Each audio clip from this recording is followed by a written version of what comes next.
And so I think you kind of alluded to this earlier. You probably need to start with a realtor. Yes. So how do I pick my realtor? Okay. So the main ways that I advise people, especially friends and family of mine that are looking to purchase or sell a home out of state, that are looking for somebody in that market, is first, we got to look at local success. Are they active in the market, right?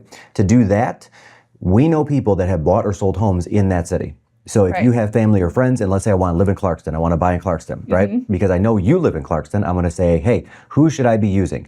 What 2 or 3 names do you know that I should be using? Or who did you use to buy your home, and was it a great experience? If you say, oh my gosh, it was a great experience, you got to call this person, I'm going to say, great, let me have their name and phone number. And the next thing I'm going to do is I'm going to look up their Google reviews. Literally.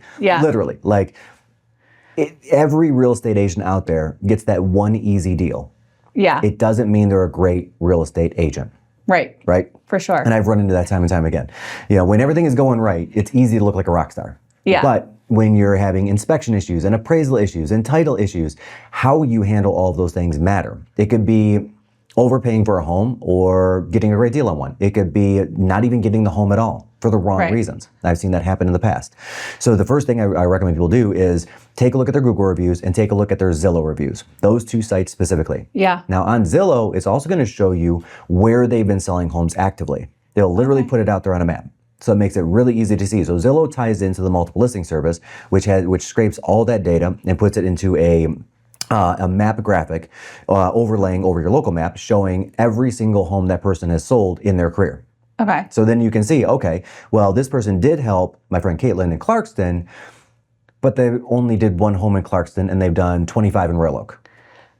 And to me, that's a little bit of a red flag, because especially when you get into the more rural areas, there are different loan types. And not to be offensive, but your Royal Oak realtor probably doesn't know much about the more rural loans out there that are available for people. So that's an opportunity that could be missed. And I would think even outside of loans, there are probably a lot of, at least we deal with this in title, there are a ton of nuances with municipalities and regulations and restrictions. And there's just kind of a custom of how business is done or negotiated in all of these little communities. So I would imagine if we're starting with the realtor, so that we know, first of all, should we buy a house? What direction are we moving in? And then we're trusting that realtor to provide us with kind of additional recommendations on who the right lender is. And I'm sure we're going to talk to the realtor about who a good title company is or who a good home inspector is, and so on and so forth.